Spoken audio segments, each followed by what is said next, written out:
আপনারা আমরা মিলে ভারতবর্ষের তো প্রচুর নির্বাচন এই বয়স পর্যন্ত দেখলাম। আমাদের থেকেও যারা পুরনো মানুষজন আছেন তারা আরো বেশি দেখেছেন, অনেক বেশি অভিজ্ঞতা সম্পন্ন। আমাদেরও খুব কম বেশি অভিজ্ঞতা কিছু কিছু হলো, কিন্তু এইবারের পশ্চিমবঙ্গের নির্বাচন অনেক দিক থেকে নজিরবিহীন।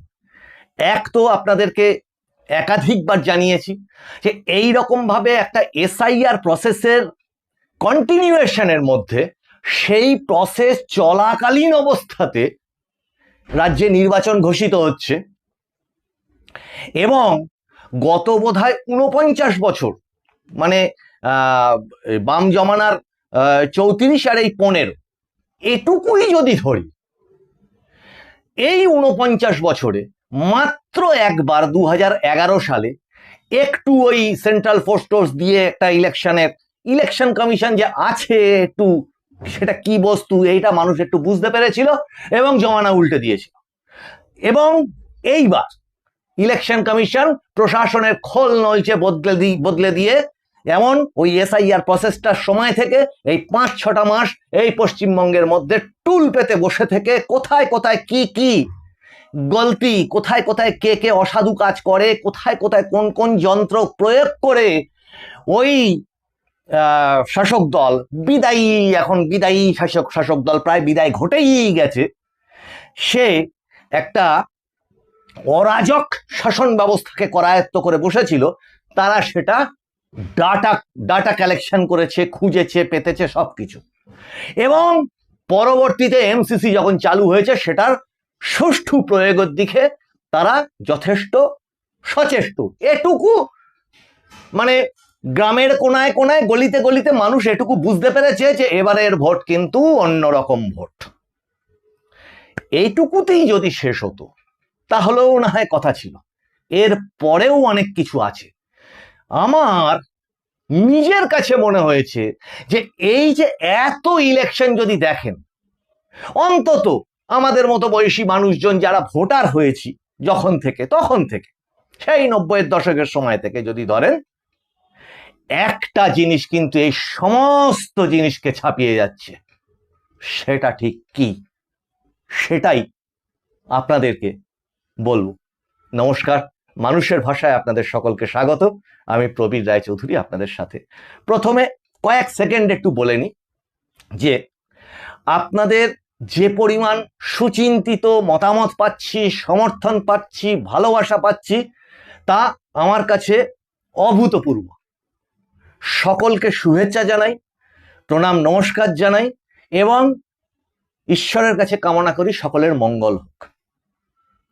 এবার আসি একটা বিশেষ জায়গায়, সেটা হচ্ছে, দেখুন, ভেবেছিলাম যে কখনোই এই রকম একটি এপিসোডের মধ্যে নিজের ব্যক্তিগত কোনো রকম আলোচনা, পরিসর, ব্যক্তি পরিচয় এইগুলোকে নিয়ে আসবো না। সেটা ছোটবেলা থেকে মাস্টারমশাইদের কাছ থেকে, নিজের বাবা মার কাছ থেকে শিখেছি যে সেটা ওই নিজের ঢাক নিজে পেটানো, এটা একটা কুরুচিকর ব্যাপার।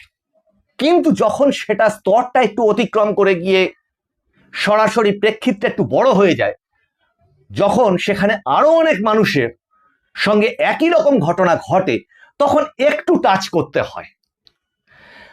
দেখুন, যারা খুঁজখাত চেষ্টা করছেন আলাদাভাবে হুমকি দেওয়ার, তাদেরকে একটু জানাই, ওসব দিন কাল সব পার করে এসেছি। রবীন্দ্রনাথ ঠাকুরের যদি লেখাপড়া আসে, অধিকাংশেরই ওই বলেছিলাম না, চাঁদায় বিলের নাম লেখার ক্ষমতা নেই। তারা মন্ত্রী, শান্তি মেম্বার, কমিশনার, চেয়ারম্যান এইসব হয়ে এই মুহূর্তে বসে আছে, যে অরাজক শাসন ব্যবস্থাটা আমরা দেখছি। কিন্তু যদি ক্ষমতা হয় বা পাশের কারো সাহায্য নিয়ে পড়তে হয়, তাহলে ওই রবীন্দ্রনাথের মৃত্যুঞ্জয় কবিতাটা পড়ে নেবেন, একটু গীতাটা পড়ে নেবেন। মানে ৩৪ বছরের বাম শাসন ব্যবস্থা গীতাকে কি করেছে, যখন কেউ মারা যায় তার বুকের ওপর দিতে হয়, ওইটুকুর জন্যেই কারোর ঘরে গীতা থাকে না, অধিকাংশ ঘরে দোকান থেকে, দশকর্মা দোকান থেকে কিনে এনে কেউ যদি আত্মীয় পরিজন বা ঘনিষ্ঠ কেউ মারা যায়, তার শ্মশান যাত্রার সময় গীতাটা বুকে দিতে হয়, তাই কিনে আনা হয়। এই হচ্ছে গীতার সঙ্গে ম্যাক্সিমাম বাঙালির পরিচয়, মানে সম্পর্ক। তার ভিতরে কি লেখা আছে সেটা বাংলাতে, সংস্কৃত না, বাংলাতেও পড়া যায়। সেটা একটু পড়ে নেবেন আপনারা যারা হুমকি দেন। তার কারণ, আমার যদি ব্যক্তিগত অংশ বলেন, আমাদের মতো মানুষ, আমরা যারা জপ তপ সাধনা, ভিক্ষা পরিব্রাজন, দীক্ষা তর্পণ এই সমস্ত কমপ্লিট করে ফেলি, এবং এইসব কমপ্লিট করবার পর দোকান খুলে বসি না, একটা উপার্জনের মাধ্যম হিসেবে ধর্মকে ব্যবহার করি না, নিজের আধ্যাত্ম চেতনা বোধকে নিজের ভিতরে রাখি এবং সর্বমঙ্গল মন্ত্রে দীক্ষিত হয়ে সবার মঙ্গলের জন্য চেষ্টা করি, তার ওইসব হুমকি ছোঁয় না। একটু বেশি হয়তো বলে ফেলছি, মার্জনা করবেন। কারণ এটার সাথে এইবারের যে রাজনৈতিক মানে পরিসর, যা প্রচার, মানে এই বিদায়ী শাসক দলের খুব মিল খুঁজে পাবেন আপনারা। আমরা আত্মায় বাঁচি, আত্মায়। আমরা শিব গৌরী মন্ত্রে দীক্ষিত, আমাদের এক হাতে জপমালা থাকে আর এক হাতে ত্রিশূল থাকে। আমরা আত্মায় বাঁচি। হ্যাঁ, হতেই পারে যারা বলছেন না যে ওই হেরে যাওয়ার পরে গলায় সাইনবোর্ড টাঙিয়ে বলতে হবে বিজেপি করি না, বিজেপি করি না, বিজেপি করি না, মানে কি? মানে তারপরে অত্যাচার করবেন। যারা হুমকি দিচ্ছেন এর পরে কি হবে, তারা বড়জোর কি করবেন? আমার শরীরটাকে অত্যাচার করবেন। জাগতিক সুখ ভোগ, চারপাশে যা কিছু আছে, চাওয়া পাওয়ার জগৎ, সেটা নিয়ে যারা চলেন তারা সেই হুমকি দিতেই পারেন। কিন্তু আমরা পাচ্ছি আত্মায়, আমরা মনে করি এটা খোলস, এটা খোলস মাত্র, কিন্তু তার একটা কর্তব্য আছে। সেই কর্তব্যে নিয়োজিত হয়ে গুরুদেব এবং গুরুমাতার নির্দেশে ফিরে আসা এবং এই একটা কর্তব্যে নিজেকে নিয়োজিত করা। বলতে পারেন এই মানুষের ভাষা, এই চ্যানেল, আমার আর একটা গণমাধ্যম আছে মানুষের ভাষা.com, এই সমস্তের মধ্যে দিয়ে এই অরাজক অবস্থাটার পরিবর্তনে যদি নিজের সামান্য একটু অবদানও রাখতে পারি, সেটার চেষ্টা করা, মানুষকে শিক্ষা দান করা, যতটুকু নিজের ভিতরে শিক্ষা হয়েছে সেটাকে বিলিয়ে দেওয়া, সেটাই বাড়ে। আর এটা তো আমার একটা অংশের কথা আপনাদেরকে বলেই দিলাম। যার ঘর বাড়ি গুঁড়িয়ে চোখের সামনে লুটপাট করে করোনাকালে তছনছ করে ধ্বংস করে দেওয়া হয়, বাড়িতে একটা চায়ের কাপ ভেঙে গেলে ভেবে দেখবেন যারা হুমকি দেন তাদের কতটা কষ্ট লাগে। আর নিজের ঘর বাড়ি অস্তিত্ব সমস্ত কিছু গুঁড়িয়ে ভেঙে তছনছ করে দিলে তার কি হয়? তারপরেও এই যে সামনে লড়াইটা করব, ভুলটাকে ভুল বলবো, বড় জোর কি হবে? আপনি অত্যাচার করবেন, এরপরে আমার লাগবে, খুব কষ্ট হবে, এই তো শরীর, মানব শরীর। যতক্ষণ পর্যন্ত না মরে যাব ততক্ষণ আমার কষ্টটা হবে, কিন্তু আমরা আত্মায় বাঁচি। আর মরে গেলে এটুকু জানি, এক ট্রে ছাই বা এক মুঠো ছাই। আর সেই ছাই আমাদের ইষ্টদেব বাবা ভোলেনাথের, বাবা বিশ্বনাথের খুব প্রিয়। সেই ছাই ভস্য, শ্মশানের ছাই ভস্য খুব প্রিয়। সেই ছাই যদি তার সেবায় লাগে, তার অঙ্গ রাগে লাগে, অভিষেকে লাগে, তাহলে তো জীবন ধন্য হয়ে যাবে। কিন্তু কর্তব্য থেকে পিছবো না। এবার আসি, কেন এতটা কথা বললাম, যে একটা রাজনৈতিক দল যখন কোন একটা নির্বাচনে লড়ে, সেটা মানে বিদায়ী শাসক দল হোক, নতুন শাসক দল হলে তো বটেই,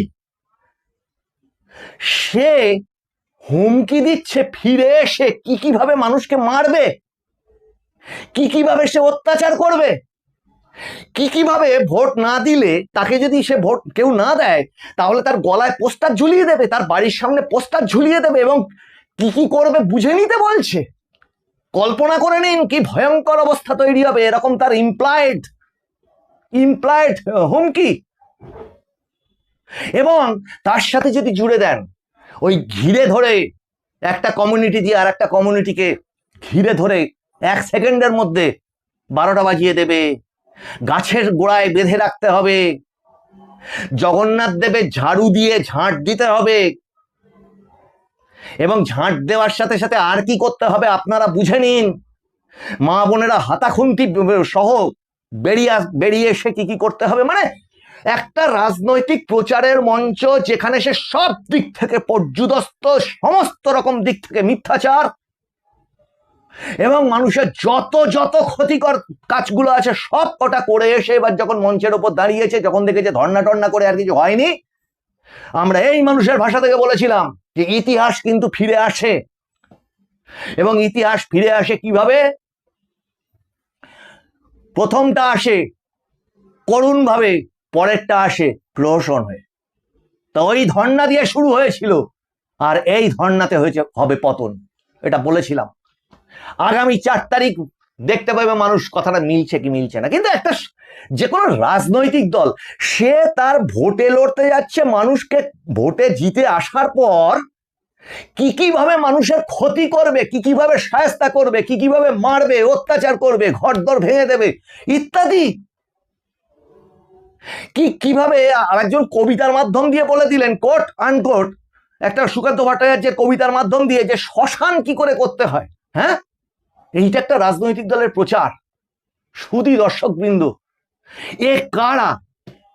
এরপরেও কি জনগণ ভেবে নেবে যে ওরা আসতে পারে আদৌ? আর যে পরিপ্রেক্ষিত পরিসরের প্রয়োজন ছিল, সেই পরিপ্রেক্ষিত এবং পরিসর যাকে বলে অনুকূল পরিবেশ, সেই অনুকূল পরিবেশ কিন্তু তৈরি হয়েছে। এর আগের এপিসোডে সেটা বলেছি, একাধিকবার একই এপিসোডে একই জিনিস বলতে ইচ্ছা করে না। কিন্তু সাবধান, পাশাপাশি সাবধান। কেন সাবধান? যে এবার নির্বাচন কমিশন যে জিনিসগুলো আমরা এই মানে এর আগের এপিসোডগুলো বলেছিলাম, যে কেন প্রিভেন্টিভ অ্যারেস্টে নামছে না, কেন নিরস্ত্রীকরণে নামছে না, গ্রামের পুকুর বাঁশঝাড় থেকে শুরু করে সমস্ত জায়গায় অস্ত্র বোমা ভর্তি হয়ে রয়েছে গ্রাম বাংলায়, সেগুলোর উদ্ধার কবে হবে? নির্বাচন কমিশন। এবং আমি বলেছিলাম যে এটা অলমোস্ট কাশ্মীরের মতো পরিস্থিতি, এবং যে সমস্ত গাড়ি নিয়ে, যে সমস্ত সেন্ট্রাল ফোর্সের উপকরণ নিয়ে এবার নির্বাচন কমিশন নামছে, আপনারা বিভিন্ন সোশ্যাল মিডিয়ায় দেখছেন, সেগুলো কোন রাজ্যের কথা মনে করিয়ে দিচ্ছে আপনাদেরকে সেটা ভাবুন। অলমোস্ট কাশ্মীরের পরিস্থিতি মনে করিয়ে দিচ্ছে। না হলে এদের সাথে লড়া যাবে না, সেটা বিরোধী দল শুভেন্দু অধিকারী মহাশয়, শ্রমিক ভট্টাচার্য মহাশয়, তাদের নেতা নেত্রীরা সম্যক বলছে যে এছাড়া যে গাড়িতে ঢিল মারলে মানে কিছু হবে না, বোম মারলে কিছু হবে না, সেই রকম গাড়ি নিয়ে তারা আসছে কি করতে? পশ্চিমবঙ্গের ইলেকশন করতে। সম্যক তারা জানে যে কি অবস্থা হতে চলেছে। কিন্তু পাশাপাশি এটাও সাবধান, বিপুল পরিমাণে ওই অ্যারেস্ট কিন্তু হবে, হচ্ছে, হবে। যার জন্যে আজকে সামনের এপিসোডটাতে সেটা ব্যাখ্যা করব যে তৃণমূল কংগ্রেসের শেষ বায়নাক্কা এসআইআর এর যে কি বলবো রঙ্গ প্রহসন, যা কিছু অনাচার সেটা নিয়ে সমাজটাকে গুলিয়ে দেওয়া, সব কিছু আজকে শেষ হয়ে গেল। এবং সেই আদালতে দাঁড়িয়ে আমরা বলছি না, তাদের আইনজীবী কল্যাণ বন্দ্যোপাধ্যায়, পাশে এনআইএর আইনজীবীরা সব দাঁড়িয়েছিলেন। কি হতে চলেছে? ওয়ারেন্ট প্রাপ্ত যে সমস্ত আসামিরা এখনো বাইরে রয়েছেন, সাবধান, তাদের অ্যারেস্ট করে তুলবে বা তদন্ত করবে কে? দিল্লি পুলিশ। দিল্লি পুলিশ। আমি বলছি না, সুপ্রিম কোর্টের হিয়ারিং শুনে নিন আজকের প্রধান বিচারপতির যে এজলাসে, সেটা পরিষ্কার। এবং ভোট লুট বন্ধের জন্য এক মানে পুরো জায়গা থেকে, যাকে বলে সোর্স জ্যামিং, সেটা আগের দিন নির্বাচন কমিশন সোজা কথা টিএমসি কে বলে এইরকম নজিরবিহীন পোস্ট কখনো দেখা গেছে? এই ইলেকশন কমিশন একটা কোনো রাজনৈতিক দলকে পোস্ট করে লিখছে সোজা কথা। সোজা কথা কি?